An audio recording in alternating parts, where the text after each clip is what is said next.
শুভ সকাল বন্ধুরা, কি অবস্থা আপনাদের? তো ডিমের ঝুড়ি এগুলোতে আপনাদের স্বাগতম। আমার এখানে বেশ কয়েকটা মুরগি রয়েছে। মুরগিগুলোর বয়স হবে আনুমানিক 3 মাসের মতো আর কি, মানে 90 দিন। মুরগির আমি যে লিটার হিসাবে ব্যবহার করছি কাঠের চোষ। এতে মুরগি উষ্ণ থাকে, গরম থাকে। আর মুরগিকে আমি সবসময় প্রাকৃতিক খাদ্যর মাধ্যমে রাখি। এখানে প্রাকৃতিক খাদ্য বলতে বোঝাচ্ছে আপনার মুরগির ঠান্ডা লাগছে, মুরগিকে আপনি কালো জিরা দিন, কালো জিরা খাদ্যের সাথে মিক্সার করে দিন, কিংবা খাদ্যের সাথে আপনি রসুনও দিতে পারেন, কিন্তু খুব সতর্কভাবে, কারণ সপ্তাহে 2 দিনের বেশি এগুলো দিবেন না।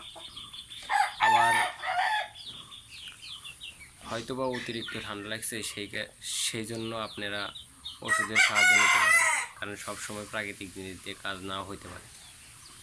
আর মুরগিকে অবশ্যই ভ্যাকসিন করাবেন।